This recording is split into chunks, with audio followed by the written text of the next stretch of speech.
আকাশবাণী খবর পড়ছি সুস্মিতা সেন। বিশেষ বিশেষ খবর হলো, প্রধানমন্ত্রী আজ আকাশবাণীর মাসিক বেতার অনুষ্ঠানে তাঁর চিন্তাভাবনা দেশবাসীর সঙ্গে ভাগ করে নেবেন। কেন্দ্রীয় মন্ত্রিসভা সরকারি কর্মচারীদের জন্য একটি অভিন্ন পেনশন প্রকল্প ইউনিফাইড পেনশন স্কিম অনুমোদন করেছে।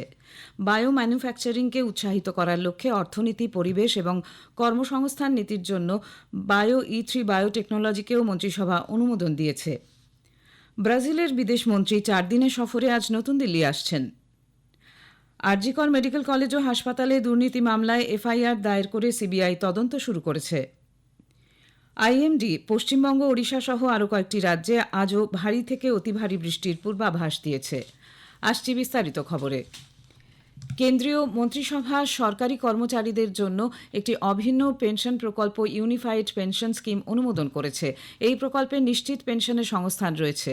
গত সন্ধ্যায় নতুন দিল্লিতে মন্ত্রিসভার বৈঠকের পর সাংবাদিকদের মুখোমুখি হয়ে তথ্য ও সম্প্রচার মন্ত্রী অশ্বিনী বৈষ্ণব বলেন, এই প্রকল্পের প্রথম স্তম্ভটি ন্যূনতম 25 বছরের চাকরির ক্ষেত্রে অবসর গ্রহণের আগে শেষ 12 মাসে গড় মূল বেতনের 50% নিশ্চিত করে।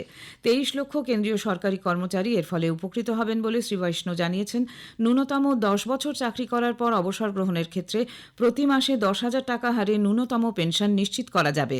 শিল্পক্ষেত্রের কর্মীদের জন্য সর্বভারতীয় উপভোক্তা মূল্যসূচকের ভিত্তিতে মহার্ঘ ভাতা থাকবে। গ্র্যাচুইটি ছাড়াও অবসরের সময় এককালীন অর্থ প্রদান করা হবে। তথ্য ও সম্প্রচার মন্ত্রী বলেন, 2025 সালের 1 এপ্রিল থেকে এটি কার্যকর হবে। তিনি বলেন, প্রধানমন্ত্রী নরেন্দ্র মোদীর পৌরোহিত্যে মন্ত্রিসভা উচ্চ পারফরমেন্স বায়ো ম্যানুফ্যাকচারিংকে উৎসাহিত করার লক্ষ্যে অর্থনীতি, পরিবেশ এবং কর্মসংস্থান নীতির জন্য বায়ো E3 বায়োটেকনোলজিকেও অনুমোদন দিয়েছে। সামগ্রিকভাবে এই নীতি নেট জিরো কার্বন অর্থনীতি এবং পরিবেশের জন্য জীবনযাত্রা বা লাইফস্টাইল ফর দ্য এনভায়রনমেন্টের মতো সরকারি উদ্যোগগুলিকে আরও শক্তিশালী করবে। মন্ত্রিসভা 10,579 কোটি টাকা ব্যয়ে 3টি গুরুত্বপূর্ণ প্রকল্প অব্যাহত রাখায় অনুমোদন দিয়েছে। বিজ্ঞান ও প্রযুক্তি, প্রাতিষ্ঠানিক ও মানব সক্ষমতা বৃদ্ধি, গবেষণা ও উন্নয়ন এবং উদ্ভাবন, প্রযুক্তি উন্নয়ন ও স্থাপনার মতো 3টি উপাদান নিয়ে এই কর্মসূচি তৈরি। কেন্দ্রীয় সরকারি কর্মীদের একটি প্রতিনিধি দল গতকাল নতুন দিল্লিতে প্রধানমন্ত্রী নরেন্দ্র মোদীর সঙ্গে সাক্ষাৎ করেছেন। National council of joint consultative machinery staff সাইডের সচিব শিবগোপাল মিশ্র 32 লক্ষ কর্মীর প্রতিনিধিদের সঙ্গে কথা বলার জন্য প্রধানমন্ত্রীকে ধন্যবাদ জানান। তিনি অভিন্ন পেনশন প্রকল্প নিয়ে সরকারের সিদ্ধান্তের প্রশংসা করেছেন। প্রধানমন্ত্রী নরেন্দ্র মোদী দেশের প্রগতিতে তাদের অবদানের জন্য সরকারি কর্মচারীদের প্রশংসা করেছেন। সমাজ মাধ্যমে একটি পোস্টে প্রধানমন্ত্রী বলেছেন, এই প্রকল্প সরকারি কর্মচারীদের মর্যাদা এবং আর্থিক নিরাপত্তা সুনিশ্চিত করে। তিনি বলেছেন, তাদের কল্যাণ এবং নিরাপদ ভবিষ্যতের প্রতি সরকারের দায়বদ্ধতার সঙ্গে এই প্রকল্পটি যুক্ত। বিজ্ঞান ধারা সম্পর্কে মন্ত্রিসভার সিদ্ধান্তের কথা উল্লেখ করে প্রধানমন্ত্রী বলেছেন, এটি তরুণদের মধ্যে উদ্ভাবন ও বৈজ্ঞানিক গবেষণাকে উৎসাহিত করবে। অর্থনীতি, পরিবেশ ও কর্মসংস্থানের জন্য জৈব প্রযুক্তি বায়ো E3 নীতির অনুমোদনের বিষয়ে মোদী বলেন যে, এই সিদ্ধান্ত একটি যুগান্তকারী উদ্যোগ যা জৈব প্রযুক্তি নির্ভর নির্মাণের ক্ষেত্রে অগ্রগতির সহায়ক হবে। প্রধানমন্ত্রী নরেন্দ্র মোদী আজ আকাশবাণীতে মন কি বাত অনুষ্ঠানে তাঁর চিন্তাভাবনা সকলের সঙ্গে ভাগ করে নেবেন। এটি হবে মাসিক এই বেতার অনুষ্ঠানের 113তম পর্ব। শোনা যাবে বেলা 11টা থেকে আকাশবাণীর সবকটি প্রচার তরঙ্গে। আকাশবাণী সংবাদের ওয়েবসাইট ও নিউজ অন এআইআর মোবাইল অ্যাপেও সরাসরি সম্প্রচারিত হবে মন কি বাত। আকাশবাণী ও দূরদর্শন সংবাদ, প্রধানমন্ত্রীর দপ্তর এবং তথ্য সম্প্রচার মন্ত্রকের ইউটিউব চ্যানেলেও এটি লাইভ স্ট্রিমিং হবে। হিন্দিতে সম্প্রচারের অব্যবহিত পরেই শোনা যাবে বাংলা সহ বিভিন্ন আঞ্চলিক ভাষায় এর অনুবাদ। রাত 8টায় এর তর্জমা পুনঃপ্রচারিত হবে। প্রধানমন্ত্রী নরেন্দ্র মোদী নেপালের তানাহুন জেলায় বাস দুর্ঘটনায় নিহতদের পরিবারকে এককালীন অর্থসাহায্য দেওয়ার কথা ঘোষণা করেছেন। প্রধানমন্ত্রী জাতীয় ত্রাণ তহবিল থেকে নিহতদের প্রত্যেকের পরিবারকে 2 লক্ষ টাকা দেওয়া হবে। আহতদের প্রত্যেককে দেওয়া হবে 50,000 টাকা। ইতোমধ্যে যুব বিষয়ক এবং ক্রীড়া দপ্তরের প্রতিমন্ত্রী রক্ষা নিখিল খাড়সে সড়ক দুর্ঘটনায় নিহত ভারতীয়দের দেহ দেশে ফিরিয়ে আনার ব্যবস্থা দেখভাল করতে এবং আহতদের বিষয়ে খোঁজখবর নিতে গতকাল কাঠমান্ডু পৌঁছন। তিনি মহারাজগঞ্জে ত্রিভুবন বিশ্ববিদ্যালয় হাসপাতালে গিয়ে আহতদের শারীরিক অবস্থার খোঁজখবর নেন। তানাহুন জেলার আম্বু খাইরেনির আইনাপাহারাতে বাস দুর্ঘটনায় আহত 16 জনের ওই হাসপাতালে চিকিৎসা চলছে।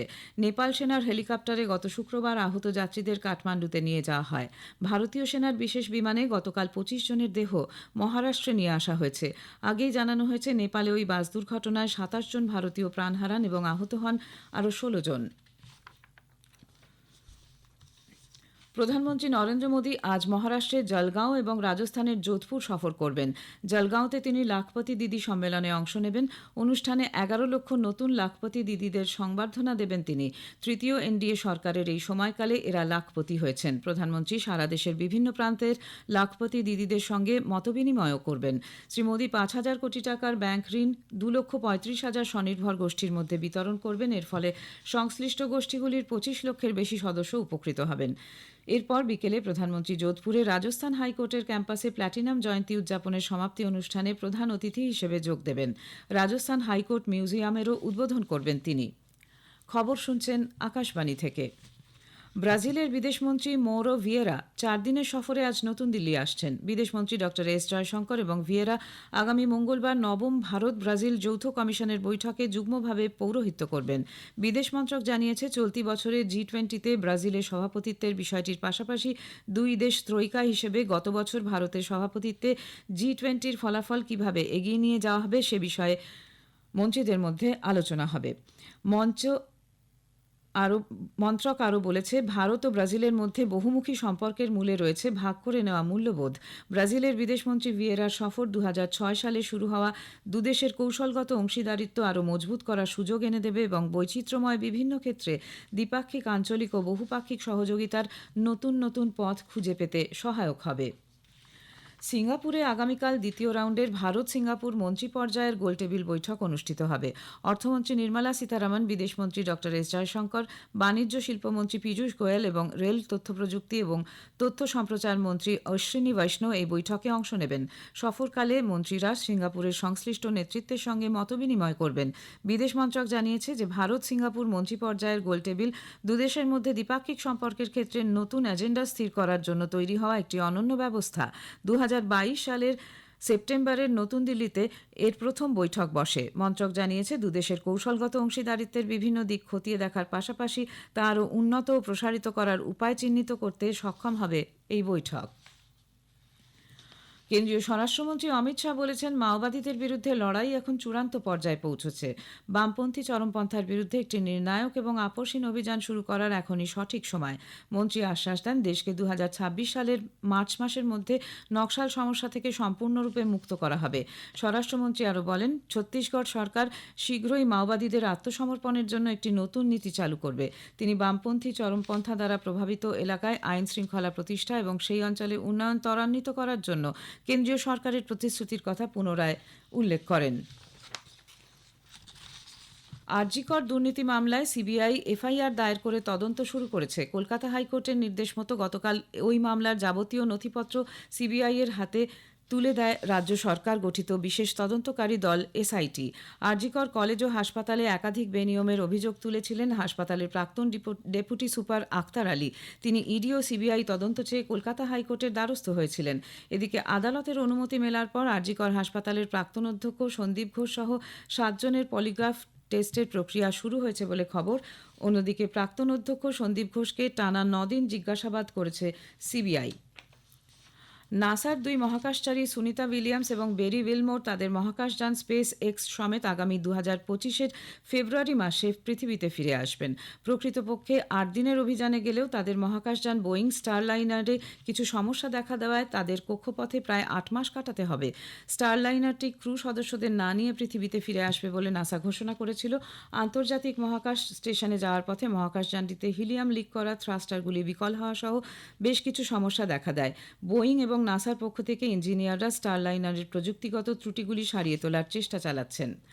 ভারতীয় আবহাওয়া দপ্তর আইএমডি আগামী 2 দিন মিজোরাম, ত্রিপুরা, গুজরাট, গোয়া, মধ্য মহারাষ্ট্রতে ভারী থেকে অতি ভারী বৃষ্টির পূর্বাভাস দিয়েছে। ছত্তিশগড়, ওড়িশা, পশ্চিম রাজস্থান, পূর্ব মধ্যপ্রদেশ এবং গাঙ্গেয় পশ্চিমবঙ্গে আজও ভারী থেকে অতি ভারী বৃষ্টির সম্ভাবনা। গুজরাটে আগামী 7 দিন রাজ্য জুড়ে বৃষ্টির পূর্বাভাস দিয়েছে আবহাওয়া দপ্তর।